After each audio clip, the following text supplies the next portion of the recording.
ಎಲ್ರಿಗೂ ನಮಸ್ಕಾರ. ಶ್ರೀಲಕ್ಷ್ಮಿ ಕಿಚನ್ಗೆ ಸ್ವಾಗತ. ಇವತ್ತಿನ ವಿಡಿಯೋನಲ್ಲಿ ತುಂಬ ಸಾಫ್ಟಾಗಿರುವಂಥ ಹೋಟೆಲ್ ಸ್ಟೈಲ್ನಲ್ಲಿ ರವೆ ಇಡ್ಲಿ ಹೇಗೆ ಮಾಡೋದು ಅಂತ ನೋಡೋಣ. ಮೊದಲು ಒಂದು ಬಾಣಲೆ ತೊಗೊಂಡಿದ್ದೀನಿ. ಒಂದು 3-4 ಚಮಚ ಆಗೋಷ್ಟು ಎಣ್ಣೆ ಹಾಕೋತಾ ಇದ್ದೀನಿ. ಎಣ್ಣೆ ಚೆನ್ನಾಗಿ ಬಿಸಿ ಆದಮೇಲೆ 1 ಚಮಚ ಸಾಸಿವೆ, 1 ಚಮಚ ಜೀರಿಗೆ, ಅರ್ಧ ಚಮಚ ಕಡಲೆಬೇಳೆ, ಹಾಗೆ ಅರ್ಧ ಚಮಚ ಉದ್ದಿನಬೇಳೆ ಇದಿಷ್ಟನ್ನು ಹಾಕೊಂಡು ಒಂದು 2 ನಿಮಿಷ ಸ್ವಲ್ಪ ಕಡಲೆಬೇಳೆ ಉದ್ದಿನಬೇಳೆ ಕೆಂಪಾಗೋ ತನಕ ಚೆನ್ನಾಗಿ ಫ್ರೈ ಮಾಡ್ಕೋಬೇಕು. ಈಗ ಇದಕ್ಕೆ 1.5 ಬಟ್ಲಾಗೋಷ್ಟು ನಾನಿಲ್ಲಿ ಉಪ್ಪಿಟ್ಟಿನ ರವೆನ ಹಾಕೋತಾ ಇದ್ದೀನಿ. ಜೊತೆಗೆ ಒಂದು ಸ್ವಲ್ಪ ಕರ್ಬೇವಿನ ಸೊಪ್ಪು ಹಾಕ್ಕೊಂಡು ಒಂದು 2 ನಿಮಿಷ ಚೆನ್ನಾಗಿ ಫ್ರೈ ಮಾಡ್ಕೋಬೇಕು. ಈಗ ನೋಡ್ತಾ ಇರ್ಬೋದು, ಚೆನ್ನಾಗೆಲ್ಲ ಫ್ರೈ ಮಾಡ್ಕೊಂಡಿದ್ದೀನಿ. ಸ್ವಲ್ಪ ಅದನ್ನು ಆರಕ್ಕೆ ಬಿಟ್ಬಿಡಬೇಕು. ಸ್ವಲ್ಪ ಅದು ತಣ್ಣಗಾದಮೇಲೆ ರವೆ, ಈಗ ಅದಕ್ಕೆ ಮೊಸರನ್ನ ನೋಡಿಕೊಂಡು ನಾವು ಎಷ್ಟು ರವೆನ ತೊಗೊಂಡಿದ್ದೀವೋ ಅಷ್ಟು ನೋಡಿಕೊಂಡು ಸೇಮ್ ರೇಷಿಯೋನಲ್ಲಿ ರವೆಗೆ ಮೊಸರು ಹಾಗೆ ಸ್ವಲ್ಪ ನೀರು ಎರಡನ್ನೂ ಸೇರಿಸ್ಕೊಂಡು ಚೆನ್ನಾಗಿ ಈಗ ಮಿಕ್ಸ್ ಮಾಡ್ಕೋಬೇಕು. ನಾನು ಒಗ್ಗರಣೆ ಮಾಡೋ ಟೈಮಿಗೆ ಗೋಡಂಬಿ ಕೂಡ ಹಾಕಿದ್ದೆ, ಅದು ಸ್ಕಿಪ್ ಆಗೋಗಿದೆ.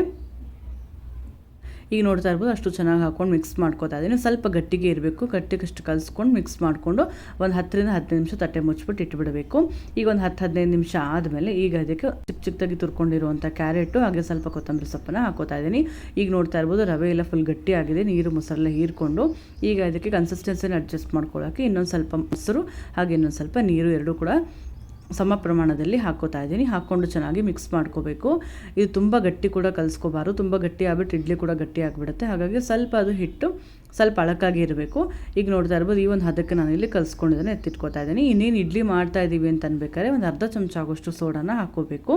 ಸೋಡಾದ್ಮೇಲೆ ಒಂದು ಸ್ವಲ್ಪ ನೀರು ಹಾಕ್ಕೊಂಡು ಮಿಕ್ಸ್ ಮಾಡ್ಕೊಳ್ಳೋದ್ರಿಂದ ಕ್ಲೀನಾಗಿ ಮಿಕ್ಸ್ ಆಗುತ್ತೆ. ಈಗ ನೋಡ್ತಾ ಇರ್ಬೋದು, ಚೆನ್ನಾಗೆಲ್ಲ ಹಾಕ್ಕೊಂಡು ಮಿಕ್ಸ್ ಮಾಡ್ಕೊಂಡು ಎತ್ತಿಟ್ಕೊಂಡಿದ್ದೀನಿ. ಈಗ ಇಡ್ಲಿ ತಟ್ಟೆಗೆ ಸ್ವಲ್ಪ ಎಣ್ಣೆ ನಾನು ಹಚ್ಕೊಂಡು ಇಟ್ಕೊಂಡಿದ್ದೀನಿ. ಹಾಗೆ ಅದ್ರ ಜೊತೆ ಚಿಕ್ಕದಾಗಿ ಏನು ಕ್ಯಾರೆಟ್ ತುರ್ಕೊಂಡು ಇಟ್ಕೊಂಡಿದ್ವಲ್ಲ ಅದನ್ನು ಕೂಡ ಹಾಕೋತಾ ಇದ್ದೀನಿ. ಅಥವಾ ಇದ್ರ ಜೊತೆಗೆ ನೀವು ಸ್ಲೈಸಾಗಿ ಕಟ್ ಮಾಡಿ ಇಟ್ಕೊಂಡಿರುವಂಥ ಟೊಮೆಟೊ ಕೂಡ ಹಾಕೋಬೋದು, ಅಥವಾ ಕ್ಯಾರೆಟನ್ನು ಕೂಡ ಸ್ಲೈಸ್ ಮಾಡ್ಕೊಂಡು ಹಾಕೋಬೋದು. ಜೊತೆಗೆ ಒಂದೊಂದು ತುಪ್ಪದಲ್ಲಿ ಕರ್ಕೊಂಡು ಇಟ್ಕೊಂಡಿರುವಂಥ ಗೋಡಂಬಿನ ಹಾಕೋತಾ ಇದ್ದೀನಿ. ಹಾಗೆ ಇದ್ರ ಮೇಲೆ ಹಿಟ್ಟನ್ನು ಹಾಕೋಬೇಕು. ಒಂದು 3/4 ಭಾಗದಷ್ಟು ಹಾಕ್ಕೊಂಡ್ರೆ ಸಾಕಾಗುತ್ತೆ. ನಾವು ಸೋಡಾ ಎಲ್ಲ ಹಾಕಿರ್ತೀವಲ್ಲ, ಚೆನ್ನಾಗಿ ಅದು ಉಪ್ಪೆ ಬರುತ್ತೆ.